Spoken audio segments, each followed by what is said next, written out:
Hello friend, तो कैसे हैं सब लोग। उम्मीद करता हूँ खैरियत से होंगे, ठीक ठाक होंगे। मेरी तरफ से सबको सलाम और नमस्कार, सत श्री अकाल। उम्मीद करते हैं सब ठीक ठाक होंगे, खैर खैरियत से होंगे, मज़े में होंगे, चुस्त होंगे, तंदुरुस्त होंगे।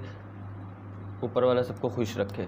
तो आज का वीडियो बड़ा ज़बरदस्त होने वाला है। ये हमारे पिछले जो हमारी वीडियोस बनी थी उनमें से हमारे दो फ्रेंड ने हमें कमेंट करा, हमें बहुत अच्छा लगा। अभी इन्होंने मुझे एक सजेशन दिया, तो उस सजेशन पे मैं एक वीडियो उस पे मैं एक वीडियो बनाऊंगा। तो एक भाई का ये शुक्रिया कि दोनों भाइयों को बहुत ज़्यादा शुक्रिया कि उन्होंने हमें कमेंट करा, हमें इस लायक समझा कि हमसे वो बात कर सके। तो शुक्रिया आप दोनों का। तो इसी तरह आप सब हमें कमेंट करें और कोई सजेशन दे किस वीडियो पे हमें रिएक्शन देना चाहिए या देखनी चाहिए, तो हम इंशाल्लाह उस पर जल्द वीडियो बनाएंगे।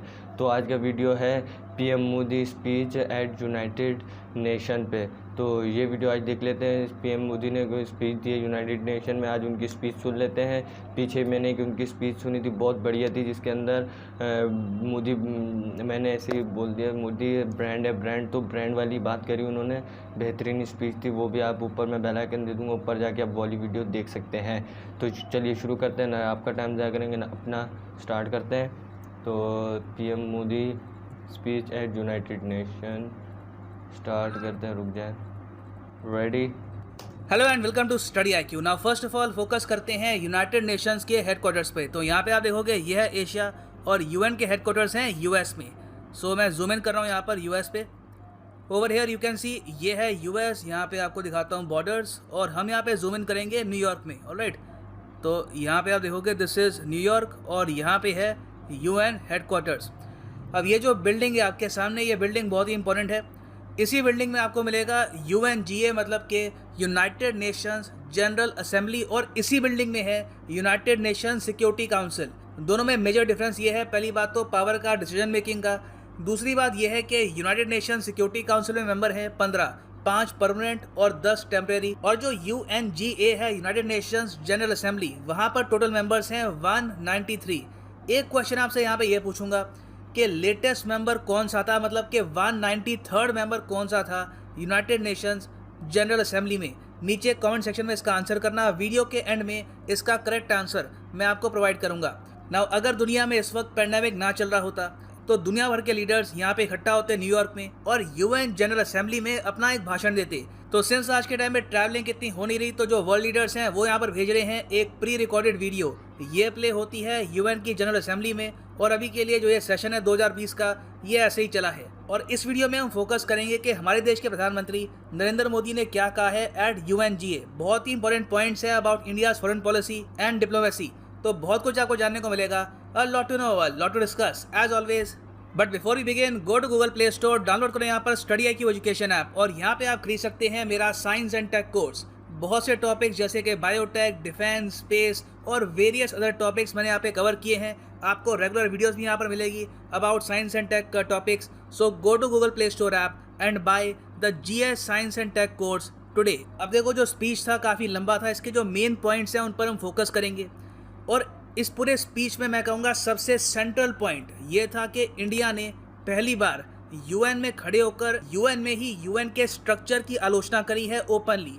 मेरे हिसाब से इससे पहले कभी भी इंडिया ने इस तरीके से यूएन सिक्योरिटी काउंसिल में रिफॉर्म्स की डिमांड नहीं करी थी। यहाँ पे आप देख पाएंगे एस जयशंकर साहब की ट्वीट है। जो मेन यहाँ पर एक पॉइंट है ये है, how long would a country have to wait particularly when the transformational changes happening in that country affect a large part of the world. PM Modi ने अपनी बात की शुरुआत ऐसे करी कि 21वीं सदी में जो हमारे सामने चैलेंजेस हैं, जो दुनिया को रिक्वायरमेंट्स हैं, उनको हम कैसे फुलफिल कर सकते हैं एक ऐसे सिस्टम से जो बनाया गया था 1945 में। यूएन जो है ये बना था 1945 में आफ्टर वर्ल्ड वॉर 2। तो पहले तो इंडिया ने ये क्वेश्चन पोस्ट किया। उसके बाद पीएम मोदी ने ये कहा कि दुनिया भर में अगर हम देखें तो बहुत सारे आतंकवादी अटैक हुए हैं। इन अटैक्स में बहुत से लोगों की मौत गई है, हज़ारों बच्चों की मौत हुई है। मिडिल ईस्ट और यूरोप में एक पूरा रेफ्यूजी क्राइसिस स्टार्ट हो गया।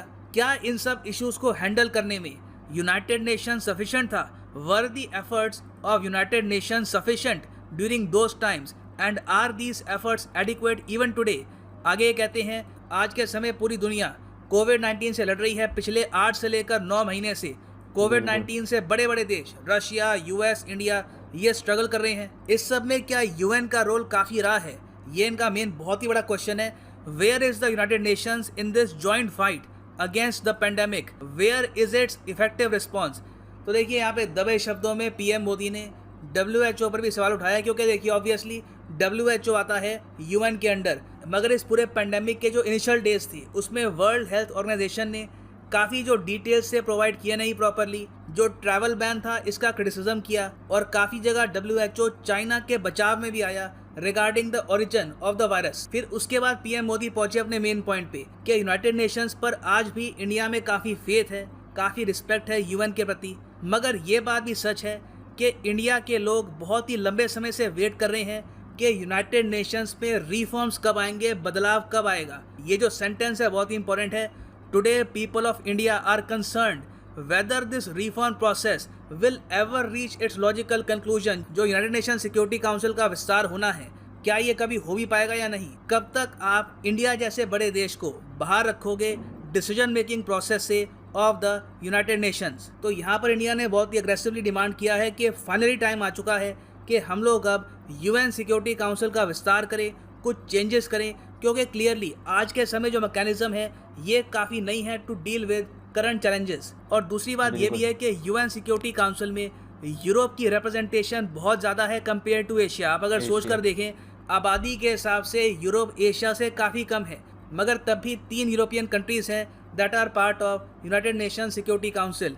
एक है रशिया, फिर UK और फ्रांस। वेरस एशिया की तरफ से सिर्फ एक रिप्रेजेंटेटिव है, वो है China, and it is not even a democracy. ये जो चाइना वाला पॉइंट है पीएम मोदी ने बोला नहीं है, इन्होंने किसी भी कंट्री का नाम लिया नहीं है ओपनली अपने स्पीच में, ना पाकिस्तान ना चाइना का किसी का नाम ओपनली लिया नहीं है स्पीच में। ये बस मैं आपको एक्सप्लेन करके बता रहा हूँ। सो आगे पीएम मोदी ये कहते हैं कि जिन आइडियल्स पर यूनाइटेड नेशंस बना था सिमिलर आइडियल्स इंडिया के हैं। हम लोग मानते हैं कि पूरी दुनिया एक फैमिली है और इंडिया ने जो भी स्टेप्स लिए हैं it has always been in the interest of whole human kind. आगे ये मेंशन करते हैं इंडिया के फॉरेन पॉलिसी स्टेप्स को। One can see glimpses of these philosophies in India's neighbourhood first policy to our act east policy in the thought of security and growth for all in the region and our approach towards Indo Pacific region. तो देखिए Indo Pacific जो term है जो आज के समय Russia China use नहीं करते, कई कंट्रीज इसके अगेंस्ट है, यहाँ पर पीएम मोदी ने ओपनली इसको सपोर्ट किया है। और साथ में एक और बहुत ही इंपॉर्टेंट पॉइंट ये ऐड किया है कि any gesture of friendship by India towards one country is not against any other country. कि अगर हम एक देश के साथ दोस्ती बढ़ाते हैं तो इसका मतलब ये नहीं है कि कोई अलायंस बन रही है किसी और कंट्री के अगेंस्ट। यहाँ पे ये ऑब्वियसली एक मैसेज सेंड कर रहे हैं टू चाइना कि अगर हम क्वाड का पार्ट है, अगर हम US के साथ जो एंगेजमेंट है ये बढ़ा रहे हैं, तो इसका नेसेसरी ये मतलब नहीं है कि हम इन द फ्यूचर आपको टारगेट करना चाहते हैं। ये यहाँ पे लिख रहे हैं when India strengthens its development partnership it is not with any malafide intent of making the partner country dependent और helpless. We have never hesitated from sharing experiences of our development. फिर ये यहाँ पे बात करते हैं वैक्सीन के बारे में। एक बहुत ही इंपॉर्टेंट टॉपिक है सिंस इंडिया दुनिया का सबसे बड़ा वैक्सीन प्रोड्यूसर है। पीएम मोदी कहते हैं कि as the largest vaccine producing country of the world I want to give one assurance to the global community today India's vaccine production and delivery capacity will be used to help all humanity in fighting this crisis. तो ये कह रहे हैं कि जो vaccines India में produce की जाएगी ये दुनिया भर में हम एक्सपोर्ट करेंगे ताकि लोग इस पैंडेमिक से लड़ पाएं। यहाँ पर कह रहे हैं we are moving ahead with phase 3 clinical trials in India and in our neighbourhood. India will also help all the countries in enhancing their cold chain and storage capacities for the delivery of vaccines। ये बहुत बड़ी बात है। India यहाँ पर ये कह रहा है कि किसी भी कंट्री को अगर हेल्प चाहिए कि जो उन्होंने वैक्सीन खरीदी है उसको स्टोर करना है, कुछ कोल्ड स्टोरेज कंटेनर चाहिए, तो वो बनाने में भी इंडिया उस कंट्री की हेल्प करेगा।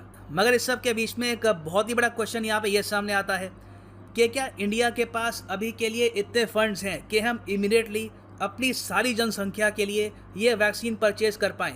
जो सीरम इंस्टीट्यूट ऑफ इंडिया है जो बहुत सारी वैक्सीन डेवलप करेगा, बल्क में वैक्सीन ये डेवलप करेंगे, इनके चीफ ने रिसेंटली ये सवाल पूछा है does the government have 80,000 crore rupees. ये इन्होंने कैलकुलेट किया कि खर्चा आएगा अगर पूरे हिंदुस्तान में हर एक व्यक्ति को कोविड-19 की वैक्सीन देनी है तो लगभग इतना खर्चा होगा। तो क्या सरकार के पास अभी के लिए 80,000 करोड़ रुपए हैं? ये क्वेश्चन इन्होंने इसलिए पूछा है क्योंकि यहाँ पर लिख रहे हैं I ask this question because we need to plan and guide vaccine manufacturers both in India and overseas to service the needs of our country in terms of procurement and distribution. तो देखो, vaccine को लेकर सवाल अभी भी बना हुआ है कि खर्चा काफ़ी आएगा। अगर हम चाहते हैं कि हमारे देश में भी वैक्सीन सबको मिले तो उसमें सरकार को काफ़ी खर्चा करना होगा। It can be around 11 to 12 billion dollars. उसके अलावा अगर मान लीजिए जो फ्रेंडली कंट्रीज़ हैं जैसे कि मालदीव्स है, नेपाल है, नेपाल को मैं कहूँगा कि जो उनकी जनता है they are still friendly towards us. उसके अलावा श्रीलंका है, बांग्लादेश है, इन सब कंट्रीज़ में वैक्सीन स्टोर करने की फैसिलिटी भी आपको बनानी है, तो उसमें काफ़ी खर्चा आने वाला है। तो क्या सरकार ये खर्चा उठाने के लिए तैयार है जब ऑलरेडी सरकार काफ़ी हद तक डेट में आ चुकी है? खैर, आगे पीएम मोदी जी बात करते हैं अबाउट सेल्फ रिलायंट इंडिया, आत्मनिर्भर भारत, और ये कह रहे हैं कि a self reliant India will become a force multiplier for the global economy. और इस सब के अलावा इन्होंने कुछ और बातें यहाँ पे मेंशन करी है कि इंडिया में डिजिटल ट्रांजैक्शंस बहुत ज़्यादा बढ़ गई हैं। 400 मिलियन लोगों को हमने जोड़ा है to the banking system in the last 4 to 5 years, और ओपन डेफिकेशन को रिमूव करने में भी काफ़ी काम हुआ है। तो ये सब जो स्टेटमेंट्स हैं ये दी हैं पीएम मोदी ने। मगर स्पीच का जो आप कह सकते हैं सेंट्रल पार्ट था वो ये था कि यूएन का जो करंट सिस्टम है ये पुराना हो चुका है, इंडिया को कब तक आप डिसीजन मेकिंग प्रोसेस से बाहर रखोगे। सो अब हम आते हैं अपने क्वेश्चन पे जो मैंने आपसे पूछा था in the starting of the video कि जो यूएन जनरल असेंबली है इसमें 193 मेंबर्स हैं। इसका लेटेस्ट मेंबर कौन सा देश था? तो इसका आंसर है साउथ सुडान। साउथ सुडान देश बना था सुडान से टूटकर 2011 में, और टूटते ही ये पार्ट बन गया यूएन का। तो by default it is the latest member to join United Nations General Assembly, the 193rd member.